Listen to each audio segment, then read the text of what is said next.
Pregnant মাদারের বডিতে daily কতটা করে ক্যালসিয়াম প্রয়োজন, আর এই সাপ্লিমেন্ট ছাড়া এই ক্যালসিয়াম আর কী কী খাবার থেকে পাওয়া যায়। আজকের টপিক হলো গিয়ে ক্যালসিয়ামের ডেইলি ডোজ আর ক্যালসিয়ামের সোর্স। তো প্রথমে আমি বলবো হচ্ছে গিয়ে ক্যালসিয়ামের ডেইলি ডোজ। একজন নর্মাল মাদারের 1000 থেকে 1200 mg পর্যন্ত ক্যালসিয়াম প্রয়োজন হয়।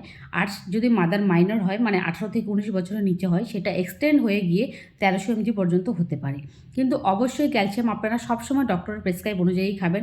কখন থেকে শুরু করতে হবে আর কতটা দিনে খেতে হবে সেটা সবসময় ডক্টরের প্রেসক্রাইব অনুযায়ী খাবেন। সবসময় হচ্ছে ক্যালসিয়াম শুধুমাত্র সাপ্লিমেন্টের উপরে নির্ভর করে থাকবেন না।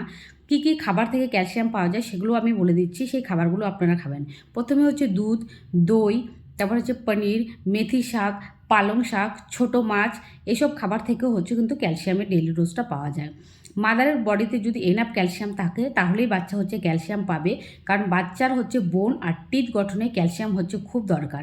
একজন হেলদি মা মানে একজন হেলদি বেবি। প্রেগনেন্সি রিলেটেড আরও যদি এরকম টিপস পেতে চান তাহলে অবশ্যই পেজটি ফলো করে রাখুন।